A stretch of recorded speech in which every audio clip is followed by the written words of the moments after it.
messing around. I hit 10K and then everything blows up. You got artwork, you got links.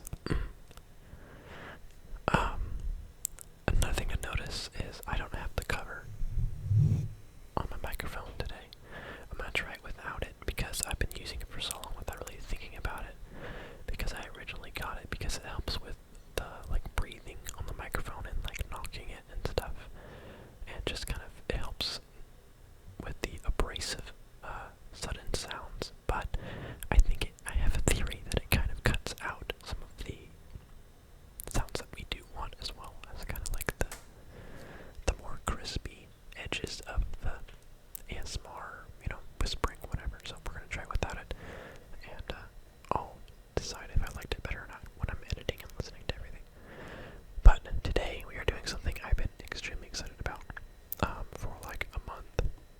It's another board game video, but unlike my previous board game videos, this board game is humongous, and it is easily my favorite game ever made. And that's a big deal because in my last video, my favorite game was different, and this game has overtaken. Let me just lift this monster up. It's heavy. So the game is called Gloomhaven. It is a up to 4-player cooperative story game where you create your character, you create your party, and you progress through a storyline that takes turns depending on what you do. And there are 90-something different scenarios, we'll get into it of course, but different basically missions that are laid out differently, and you progress through them and complete the objective, and you get rewards and level up your character, etc., etc.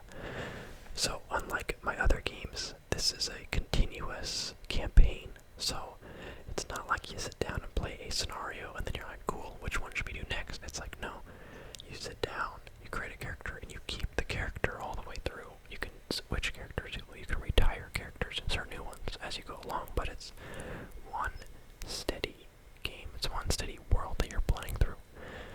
So, it's basically it has some similarities to a Dungeons and Dragons type game, except it's all structured where the game is the dungeon master for you. You don't, it plays differently than Dungeons and Dragons do, but the idea of where you play through a campaign with your party and you make decisions, that is a big part of this game. So, without further ado, I'm going to change the camera angle and we're going to open this up and we're going to work through. It's going to be a fantastic time. I cannot wait to show you guys this game. Alright, so I have kind of a layout that I wrote out of how I want to do this as far as the order of things. So I will probably multiple times in this video say something like, I'll describe something, then I'll say we'll talk about that later on. And that means that we'll talk about that later on in the video. It might not make sense at the time, but I'm going to explain things kind of one at a time because there is a lot to go through. Also, this game says age 14 plus, so if you're 13, get the heck out of here. The law says you can't watch this video or play this game.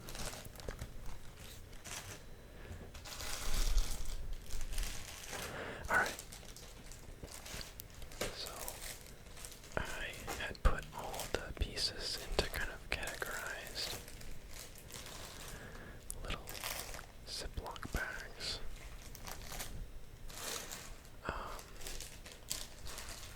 So let me get these out of the way.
we'll come back to this. Okay, so chapter 1 of this video, the game tiles. So, how this game is played is you have the scenario book, and it has all these different scenarios of which pieces you use, how you connect them, and where you spawn, where the monsters go, obstacles, treasure, coins, where you read the next part of the story, etc. So this book is just scenarios. So scenario 1, we will look at this one so that nothing is spoiled for anyone. Alright, so what you do is they have the name of the pieces that you need for the scenario. There are 3 of them. These 3 pieces for the scenario named on the left here. So you would go through and you'd find those pieces. And oddly enough, it seems like such an easy thing to do, but for some reason this always takes me a lot longer than I feel like it should have. So we need a big, we'll keep this out here for later. We need a couple big rectangular pieces. So this one, ILB, yep, that's one of them. And then I'll bet you it's one of these. You perhaps, nope. You perhaps, L2B, no. LIA, yep. And then we need G, oh, it's right there on top. There it is. Okay, so for this scenario, and this isn't gonna make any sense right off the bat, at least what you're doing in the scenario, you don't know how this game's played yet, but it made sense to me to explain it in this order. So you'd set up the scenario, and then you'd set up the spawns. So you'd put your standees, which we'll get to. That's honestly my favorite part, is the standees for the characters and just the characters in general. You're gonna love that. Then you'd put the monsters according to how it says, and it's set up for different player counts. So there's some monsters that only spawn if you're doing 3 or 4 players, and that wouldn't spawn if you're just doing 2. There's some monsters that spawn as elite variants, so they're stronger if you're playing with more characters. So the difficulty of the game scales to how many players you have. So in this one, there are 7. If you're playing with 4 players, which I always do, there are 7 bandits lining this front wall. So you'd spawn in the first, basically the first round of the game. There'd be a fight of bandits in this room. Then there'd be a door here. There'd be 3 more bandits and 3 archers, as well as 2 traps in front of this door. And in this room, there are a bunch of skeletons and tables blocking the way so that everyone funnels between the tables, as well as more archers in the back, coins on the ground, and then a treasure chest right here. So that would be the scenario. But you'd play through it 1 room at a time, where you wouldn't spawn off the stuff yet until you open this door. You fight these guys, you open the door, then all these guys spawn, you kill them, you open this door, and then all these guys spawn. And then the objective is just kill all enemies. So the chest, you only get it if you can loot it before the end of the game. The objective isn't to loot the chest, so you could potentially not get the chest. Alright, so there are obviously a lot of tiles, and they're all double-sided, and there are obviously enough of these to make up 90 plus scenarios. So let's move these out of the way.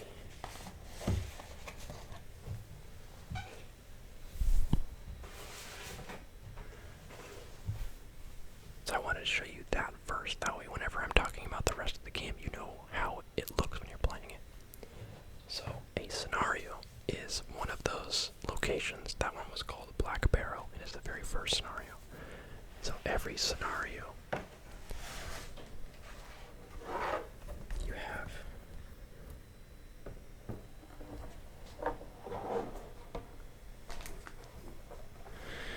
a game world. This is the map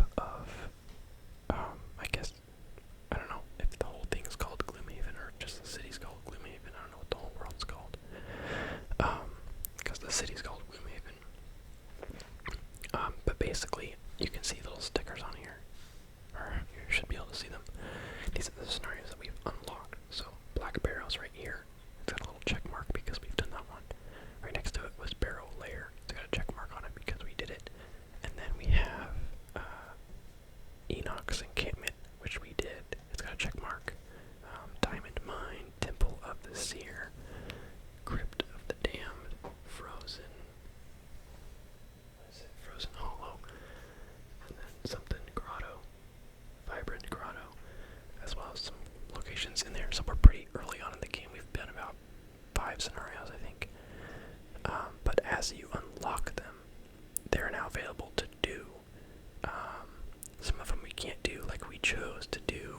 There was a point in the story where we could choose to basically go after someone or work with them, like basically deny what they're offering us and think that they were like suspicious and like look into their dealings, or we could just go along with what they're asking us to do, and kind of like the good option or the bad option. So we chose the good option, and we ended up going here to mess them up, which means we don't get to do this scenario where we're gonna basically do what they were saying. So now that scenario is out of our campaign, so you're supposed to cross it off, but I don't like to ruin things, so we just know we're not supposed to do that one. So anyway, so there are all these little numbered little points on here where the scenario stickers go.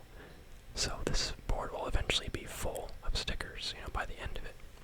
Which, if we ever get to the end of it, at the top, there's the achievement.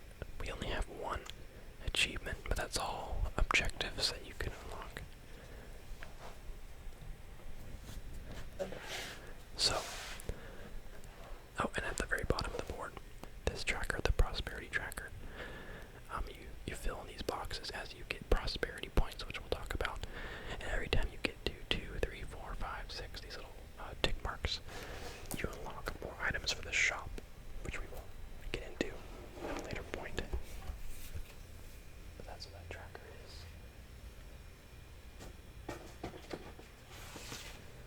But here are all the stickers for the achievements and locations. Okay. Now, I'm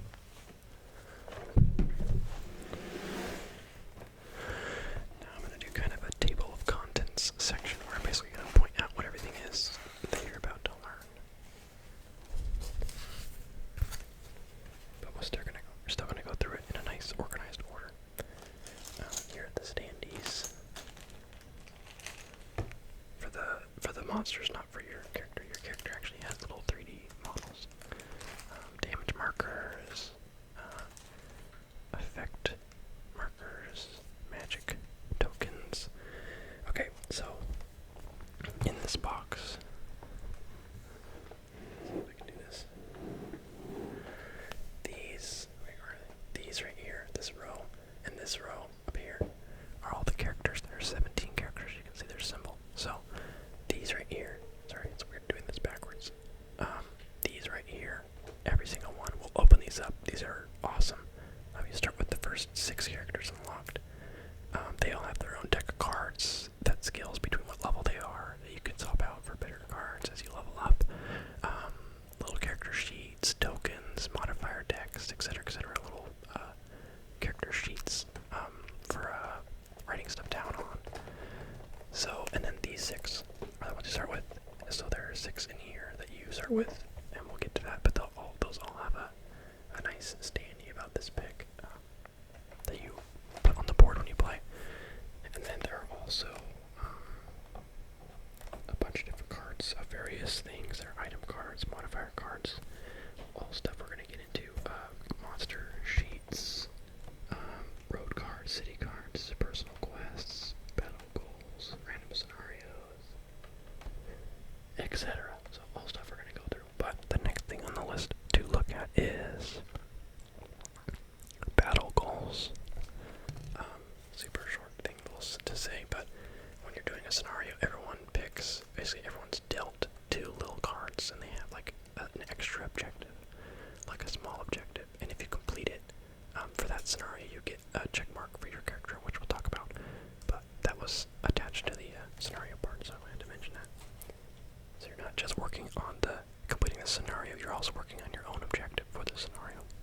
Okay, so I'm going to take some stuff out here for later. I'm going to take out the scoundrel, what this character is, and the spell weaver, which is what this character is. We're going to put those off to the side, in addition to their stand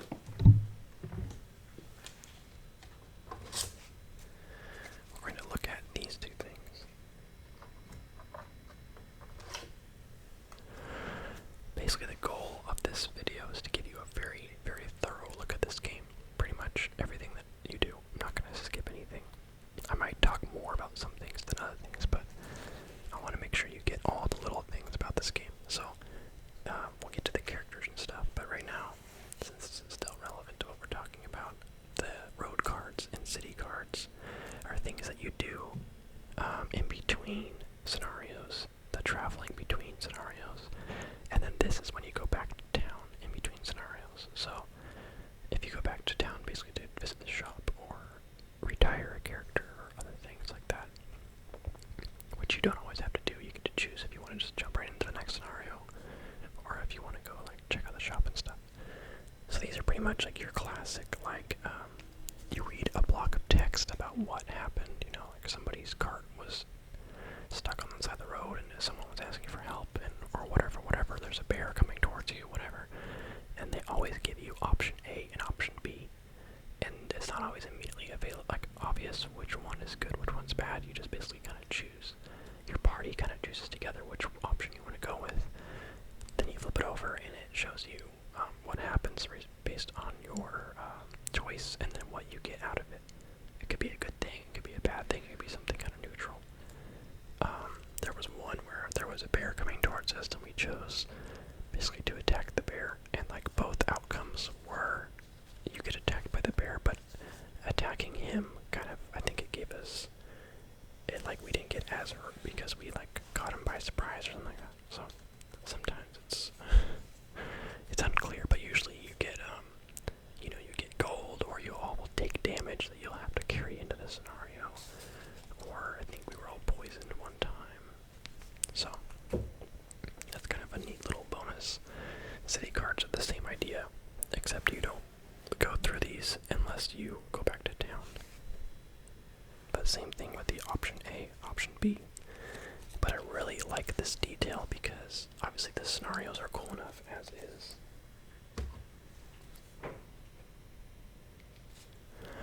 But somehow having just a little extra story to it is really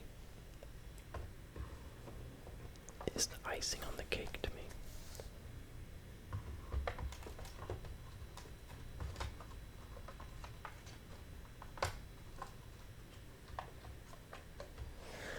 Okay, monsters is the next step. The monsters, there's actually a very, very cool and unique system for how the monsters play and work and scale for level. So basically, there are all these monster sleeves. Usually, a campaign doesn't usually have more than, 4 or 5 monster types. So you don't have to deal with a ton of different types of monsters. Usually it's like, like the first one I showed you where it's just bandits, archers, and living bones. Living bones right here. So every monster has its own little card. There's a huge stack of cards here. So let's look at living bones. So it is multiple-sided. So it's the same thing. Basically, when you're playing with a monster, you put it into the sheet according to the level you want to play at. So level 1, you put in the sheet. This is all you need to see. So depending on what level you're doing, if you want to play a little bit harder, his stats are a little bit tougher as this one. So back to level 1. So super smart idea to do that, right? There are 8. So it goes 0 up to 7 basically. 0 being the lowest, and then you count up 7. So level 1, which is basically normal difficulty. This guy has, let's give you a look at that. He has, and there it's two-sided. So on the left side it says normal. On the right side is the elite variant. So if he's got the yellow standee that's in the scenario, that will show you whether he's elite or not. So there are 2 sets of stats for each level based on if he's normal or elite. So for normal, he can attack 2 targets at once. He's got a big attack move. He has 1 shield, meaning every time you hit him, he basically cuts 1 damage off the top. So if you hit him for 4, it's a 3. If you hit him for 5, it's a 4. So you have to pierce through his shield to get to him. His total health is 5 hit points. He can move by 3 hexes, and his attack base damage is 1. So they're fast, and they can attack multiple people, but they don't hit very hard, is kind of what these living bones are. But if he's the elite variant, he can attack 3 targets at once. They're in his range, which is just melee range. And he has 6 health, so 1 extra health. Same thing, 1 shield. He can move 1 extra. He can move 4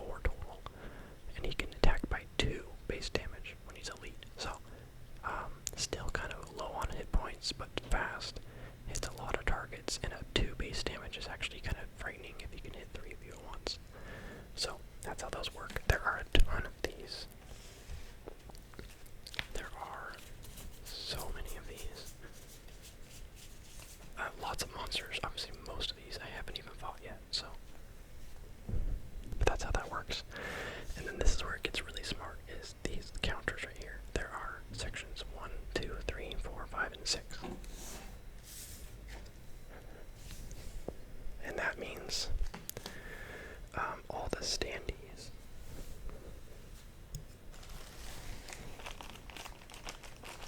I will show you.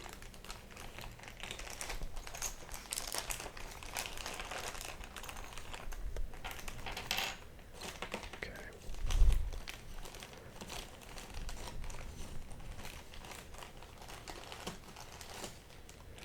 Where are my living bones at?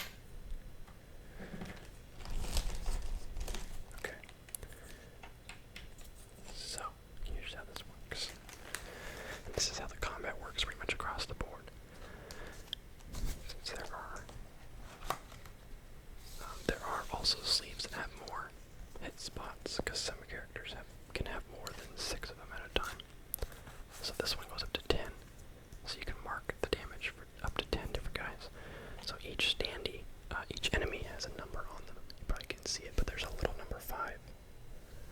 And on this guy there's a number 8. So these guys would be out on the hexes, on the scenario board.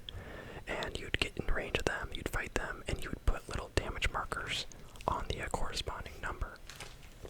So this guy's 5, this guy's 8.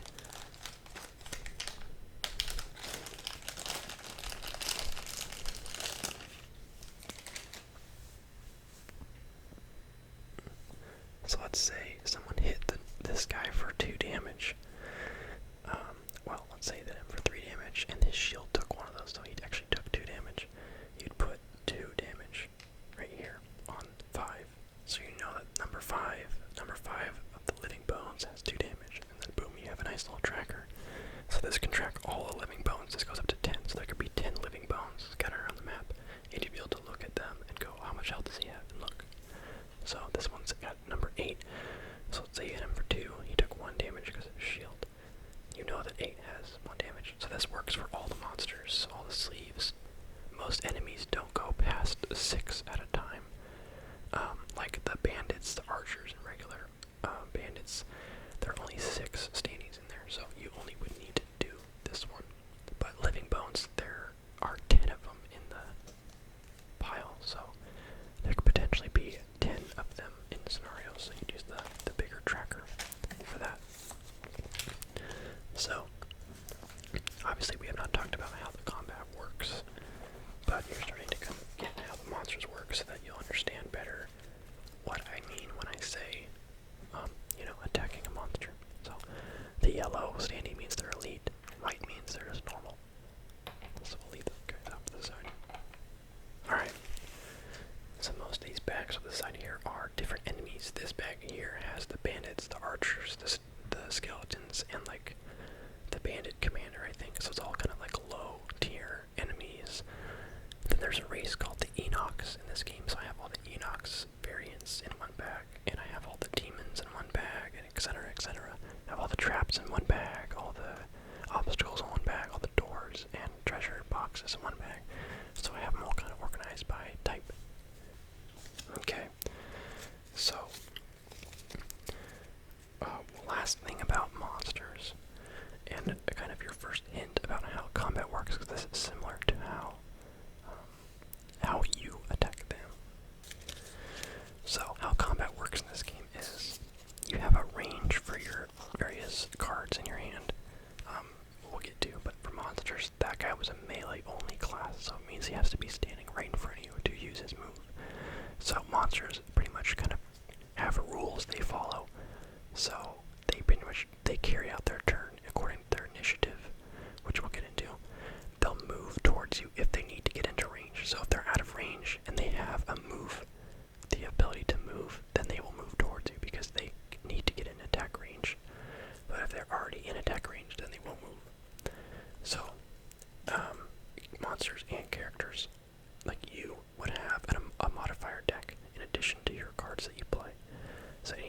attack, you flip over a modifier. That can be anywhere from -2 to -1 to 0 to +1 to +2, or a miss, basically a null card, or a ×2, in addition to some other effects that can happen, but those are all the big ones. So the archer, let's see if Living Bones is in here.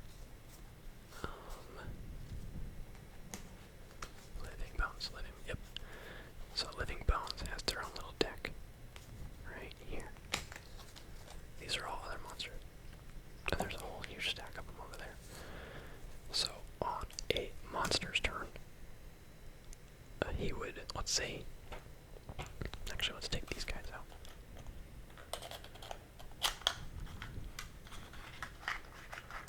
This is the scoundrel. This is the character that I play. There are people online that have painted these. Maybe someday I'll get around to that. They look cool whether or not they're painted, but they look even cooler when they are painted. So let's just take one little hex tile out. So let's say Living Bones is over here, I'm over here, and it's his turn. Let's say he gets to go before me. He has a base move of 3. So on his turn, we flip over a move card for him. So on this move, he has +2 attack, which is like, if you see that, you're like, oh shoot. Let's say we haven't pulled that over yet. So he doesn't have any boost to his move or anything, so he moves 3. So he needs to get in range because he's melee only, so he would move 1, 2 to get in range. So now he's in range to do his attack. So his base attack is 1. He's got a +2, so his base attack is now 3. And then he would flip over a modifier, which thankfully was a -1. So I would suffer 2 damage. 1 + 2 - 1 is 2 damage. So I would take 2 damage. And every character has a starting health based on their level and based on their character. So you're not going to be able to see this on camera probably, but these outer edges spin. And there are numbers in this blue window and red window for how much XP you have. This counter goes up to 26, and this counter goes up to 26 as well. Makes sense. So my character at level 1 has 8 health total. So if I took 2 damage, I would move my counter down to 6. I'd also be at 0 XP at the beginning of the scenario. So now I know I've got 6 health, and these trackers, everyone in your party has one, so you all can keep track of how much XP and health that you have, because your health can go up and down a lot. Okay, so that's how monsters attack you.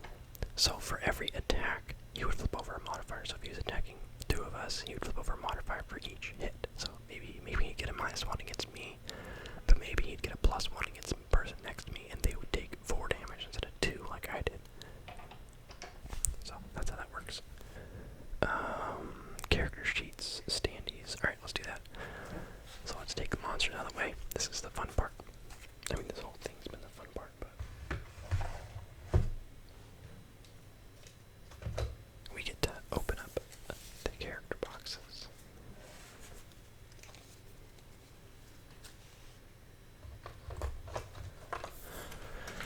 Alright.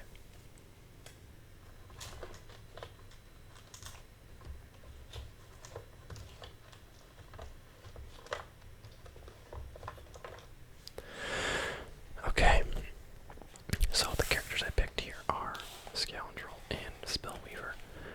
I play Scoundrel in my party with my friends, and someone else plays Spellweaver. So let's go ahead and open these up. I'll show you Scoundrel first because you've already seen his standee. So every character has a deck of cards.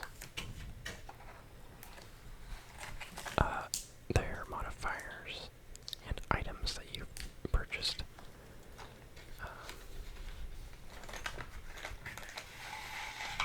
Okay. Everything, yep. Okay, so this is my character sheet. It shows my name, my XP. You can take notes here. This is just kind of like for your own benefit of keeping track of your character, how much money you had at the end of the last scenario, XP, what level you are, and your perks. This is the modifier deck that you will use to upgrade your modifier deck. So those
up, but you'll still always have 9 cards. So these are all the cards that I have not yet unlocked. I actually have not looked through these because I want it to be a surprise. And note, everything I'm saying here is true for all the characters in the game, all 17 as far as I know. I haven't looked at all of them, but I'm assuming they all play the same or similarly. So, on a turn, initiative is a big part of how the turn plays out. It's this number in the middle. This one says 04, which means it's 4 initiative, which is very low, probably, obviously, not the lowest number in the world, but it's very low compared to everyone else. Pretty much if I ever play a 4 initiative card, I'm the first to go. I don't think I've seen, at least in my party, and at least in the monsters we fought, I have not seen someone go before a 4. So, how it works is you play 2 cards every turn, and every card has a top action and a bottom action. This one is an attack 3 with +2 damage if your enemy is next to an ally, or move 5. So on my turn, I would play 2 cards, and I can play the top of one and the bottom of another. You cannot play 2 top actions or 2 bottom actions. It has to be one of each. So on this turn, I could do move 5 with 4 initiative and then heal myself for 3. Or I could do my attack with the +2, and then I could do a move 3 and poison someone that's next to me. So that's how that works. If you don't want to play one of the actions, or if you can't, there's kind of a default action. The top one can always be a attack 2, and the bottom action can always be a move 2. Like, let's say I wanted to move, but I already had full health, so I didn't want to heal. I could use this kind of default attack 2 action. It's kind of a weak attack, and it's kind of a weak move, but it lets you always have that option. So initiative works by when basically everyone plays their cards at the same time, and then you go through them in order of initiative, starting from the lowest and working your way up. So we'd all play our cards. There'd be 2 here. Everyone would have played 2. Then we'd flip over the monsters card, which also have an initiative number on them. And then we would look, okay, who's lowest, and then they would go. So when you're playing, you basically pick one card to be your leading card. So in this scenario, I would do 4 to be my leading card, which means I'm using this initiative. I could also play them like this, so that the 33 is my leading initiative. So I'd play this, and then I'd play this, and my initiative would be 33. So people lower than that would go before me. But I always like to play as low initiative as possible, depending on what I'm doing, because I like to just get out there and be first. So, some of the heavier characters, this character is largely the, kind of like the sneaky scout, kind of ranger guy. But one of the people in my party is kind of a tank character, kind of the heavy hitter melee class. And all of his initiatives are like 60 and higher, so they're always late. They're always like late in the game, so all of us will have done our turns, and then he'll show up because he's slow and do his moves. So things kind of scale based on initiative. And it can affect things a lot. Like if you want to attack a monster, and he's out of range, you could play your initiative after him, or go low initiative and hope he goes before you. So that way on his turn he'll move towards you, and then you can melee attack him, for instance. So for me, this would be useful for, I have a move 5, so I can move really far. So I'd want my other move to be like a big attack. So I could, oops, that's not this one. So I can move 5 at someone at the very first turn of the game, and then whack them with this boy. So that'd be good for if there was a character out there, or an enemy out there that had really low health, and we wanted to just finish him off before he could do any damage. I could be like, alright, I got this. I'm gonna kill him before he gets to his attack move. Because a 4 initiative almost guarantees you're gonna go before the monster, because like I said, I haven't seen anything lower than that yet. So if I can go in there and kill him before his initiative even happens, then we don't have to take his damage. So that's a really creative way to do it. When you play cards, however, they go into your discard pile. So now I only have 7 cards in my hand. On the next turn, I'd play 2 more. They'd go discard. There are some really good cards that don't go to discard.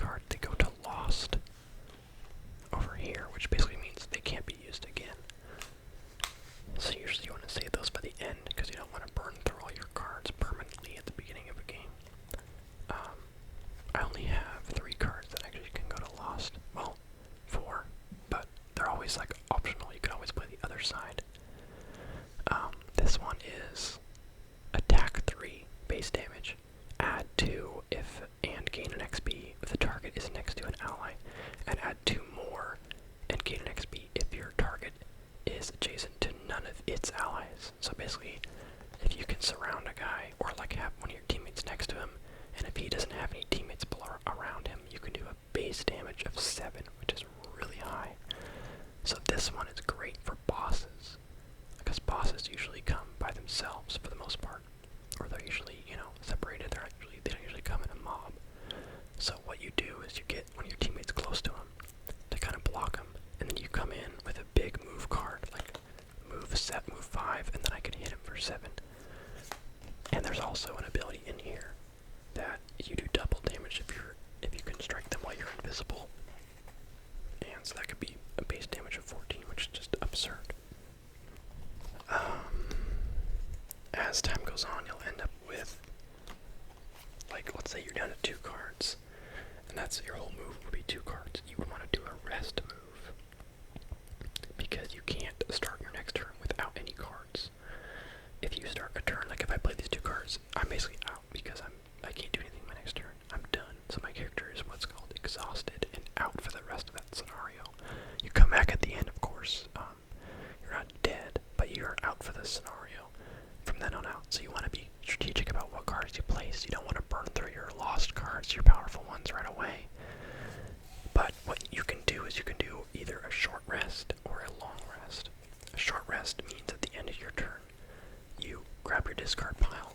You have to get rid of 1 at random. That's now gone out of the scenario. And then that's it. You can do your turn, and at the end you can short rest, and that happens.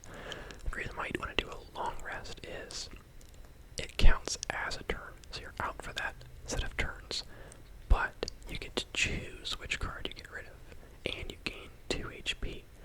So a short rest versus a long rest is if there's a card in here that you really don't want to lose, say you're down to like 4 cards total, and there's one in there that's really good, you know that a really good card is in your discard. You don't want to blind discard, because you'll probably get rid of it. And, it's just a bad thing to do in general.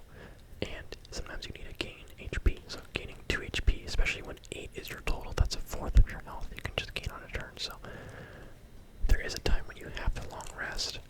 You can usually do a mixture of short and long rests through the scenario to keep yourself going as long as you can. So that is how the character's turn works.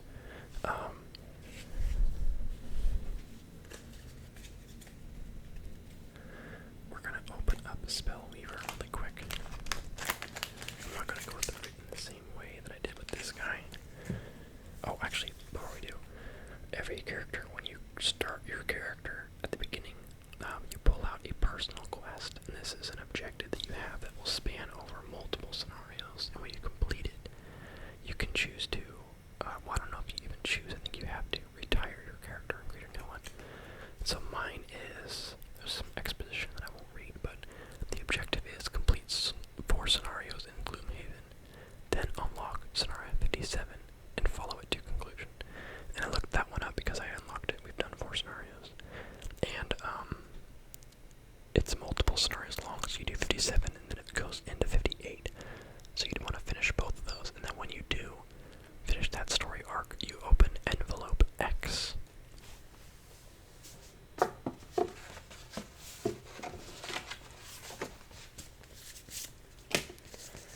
There are 3 envelopes in this game. A, B, and X. And they're sealed by these little wax stickers. They're stickers, but I don't know what's in these. I don't know what to expect. But when I finish my personal quest, we get to find out. So we're all very curious about what is in here. It could be reward cards. It could be unlocking a new character. I don't know. But everyone in my party has personal quests that just say, when you do this, it's like some lengthy objective, but the objective reward is unlock this character or that character. It's very specific rewards, so that mine is actually open an envelope. We're all kind of curious about what's in the envelope. So we're not too far off of completing that one. We'll get to it eventually. But okay.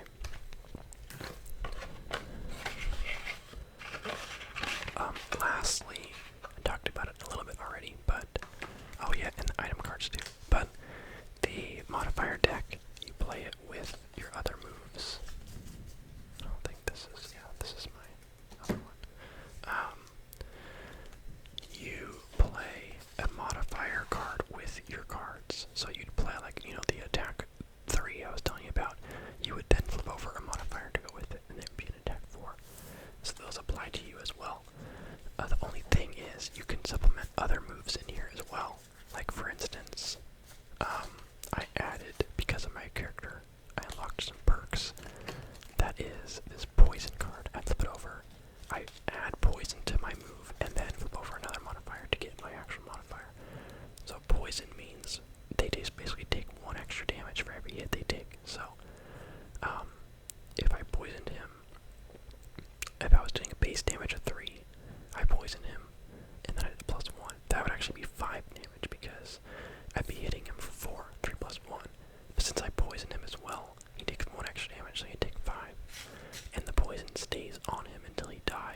these different status effects that you can hit enemies with.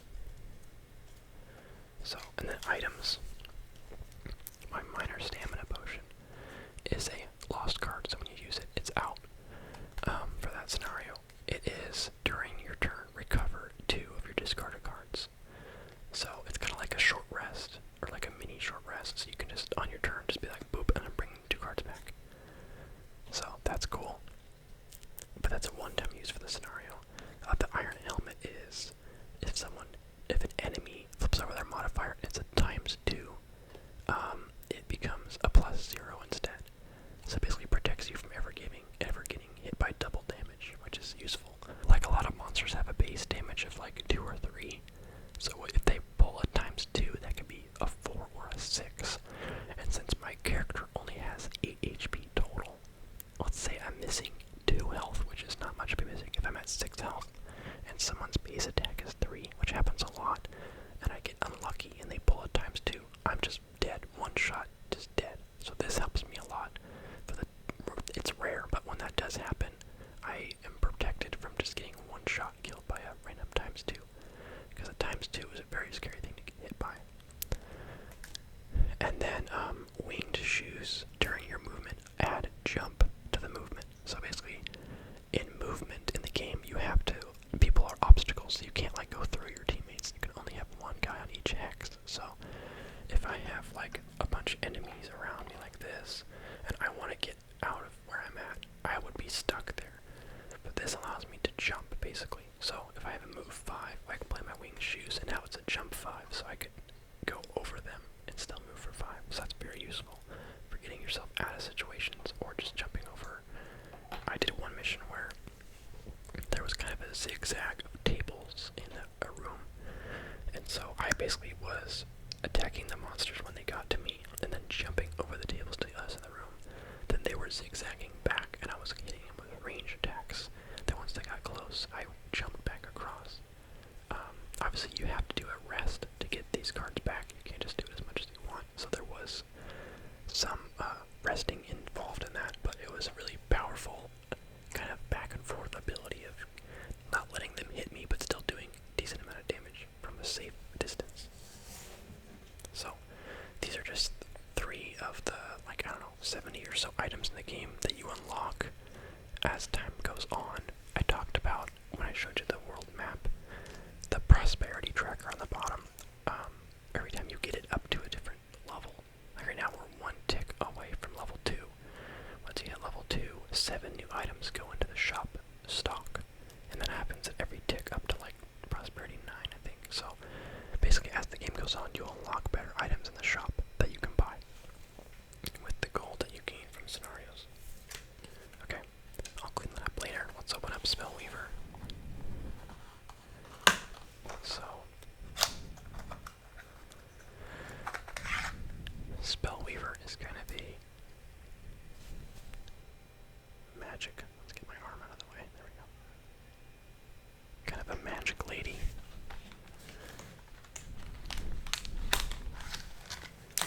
Alright. Okay. So, here we go. Spellweaver, like I said, this is all the same for everyone. It's just how the structure of the moves go. There's her artwork over here, as well as her lengthy kind of backstory, lore, and more artwork. Or it looks like the same artwork, just bigger. This is the character sheet. Modifier deck. I think this is the ones that you have to unlock. And then, like I said, we're not going to go totally into this. But this is another person in my group's character. And this character is actually very useful to have because he's got a lot of she has got a lot of really heavy hitting moves, as well as, let's see, how does he have this organized? There we go. So he's got his own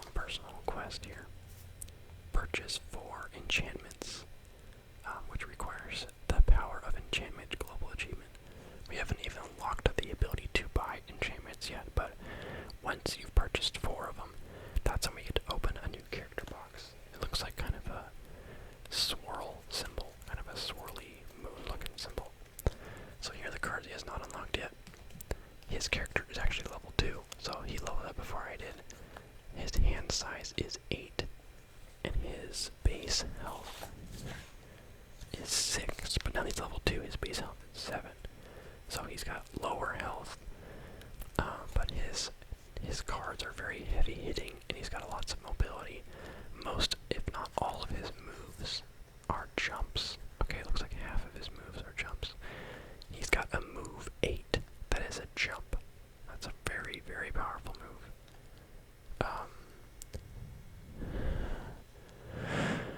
He's got an area effect damage card. See that little shape there? That's the area that will be taken of effect. So basically like a circle of hexes.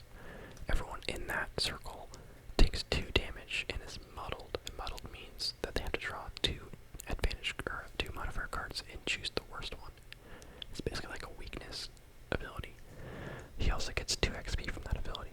But that is a lost card. That means when you play it, it's out. But right here, he has a card that says recover all your lost cards, which is a lost card as well. And it cannot be recovered. So basically, it looks like lots of his powerful cards are lost cards. But he can one time during the scenario bring them all back. It's interesting. He's got attack 3 with 3 range. It's like a fireball or a flashing burst, it's called. Attack 3, range 4, and hurt everybody on the way. That's in the direction of the attack. Immobilize targets. He can summon a mystic ally. That's cool. He can heal people for a range of 4 health from 4 range away. So, different. I want to show a whole different play style. Mine was very fast. Get in there, hit heavy melee, and then get out. But his is very ranged based. He's got lots more jumps. He's got a lot more heals. He's got a lot more like immobilize enemies or muddle or stun kind of moves, whereas mine are just damage. So useful because you need to have kind of a combination. Like immobilize means for that rest of the turn, the enemy can't move. So there was one where there was a really heavy hitting boss that was immune to a bunch of different stuff, but wasn't immune to immobilizing. So we had him immobilize him from range, and that gave us like an extra turn to kind of do some range damage to him before he could get to us. He still got to us because he had a lot of health, but it gave us kind of an advantage on him. So, and then he's got some items as well. Leather armor. He's got the stamina potion like I do, but leather armor, when attacked, the attacker gains disadvantage on the attack, and that is where I said they draw 2 modifier cards, and they have to play the worst one. So let's say they draw a +1 and a -1, they have to play the -1. So, of course, they could draw 2 +1s, and it wouldn't be a +1, but it gives you that kind of extra chance. Okay, so that was that. Conditions, let me do it next. Attack effects. Since we've been talking about that, let's go into that one.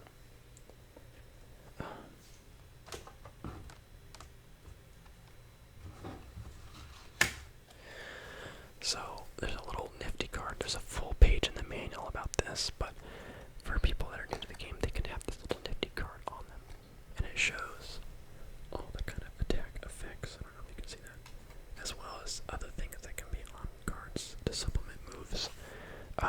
Like shield, where it basically subtracts a certain amount of damage to every attack they take. So if something has 1 shield, they take 1 less than what you're hitting them with. Retaliate is when a character can have like a retaliate stat. Like there was a boss that had retaliate 2. So if every time you attacked him, he would attack you back for 2. But he only had melee range, so you actually had to be next to him for that to apply. So we would just use range attacks on him. There's push and pull. My character has a push, or I think my character has a pull card, which means I can basically attack someone and pull them towards me up to 2 spaces, which is good for me because if there's a guy out of range, since I'm all melee for the most part, I can pull them towards me and then hit them. I think I can even use that on teammates too to pull them out of trouble. Pierce is an effect where some attacks can have it where it basically goes through shield, so it doesn't matter if they have shield. Invisible, you can't be attacked while you're invisible. I haven't really seen much much of that. My character has one card that makes him go invisible. It's just for that one turn.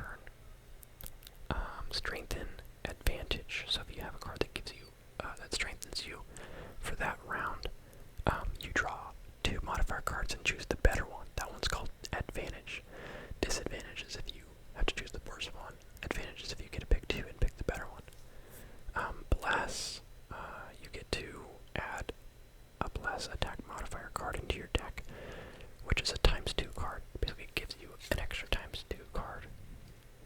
That's still, you still have to draw it. You don't get to like do it when you want. You can play the whole rest of the game and never actually see it because it's random.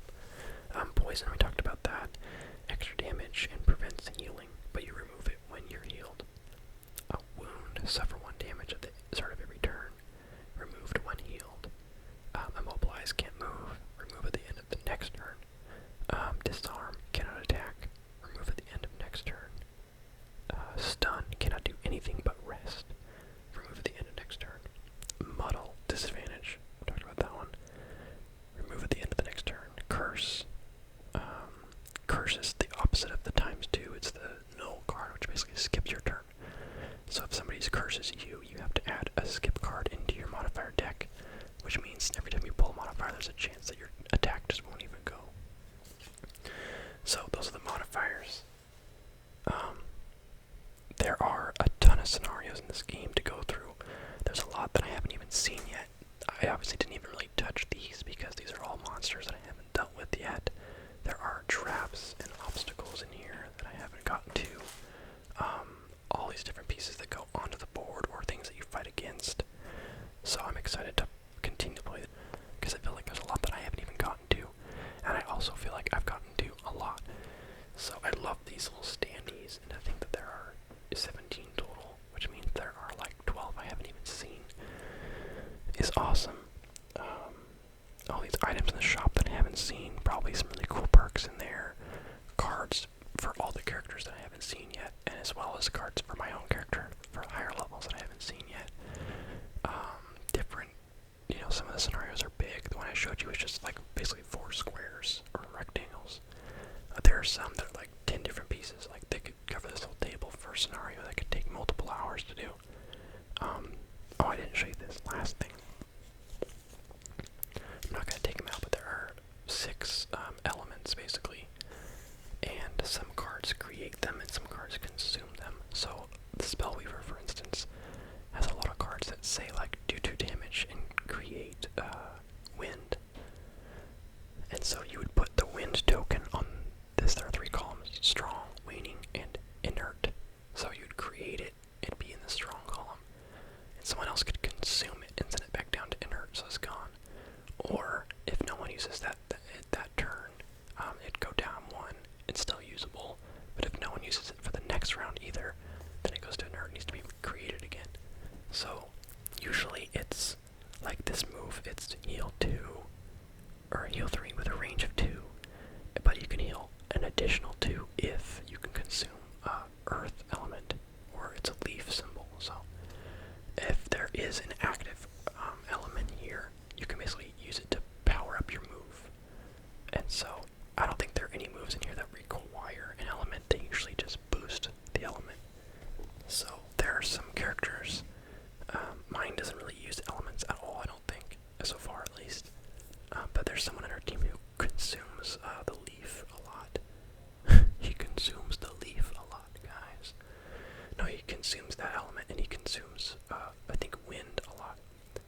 And so the Spellweaver in our group can create those pretty often. So there's a lot of times where he's like, hey, are you able to create wind on this move? And so I can consume it, and he'll go late initiative.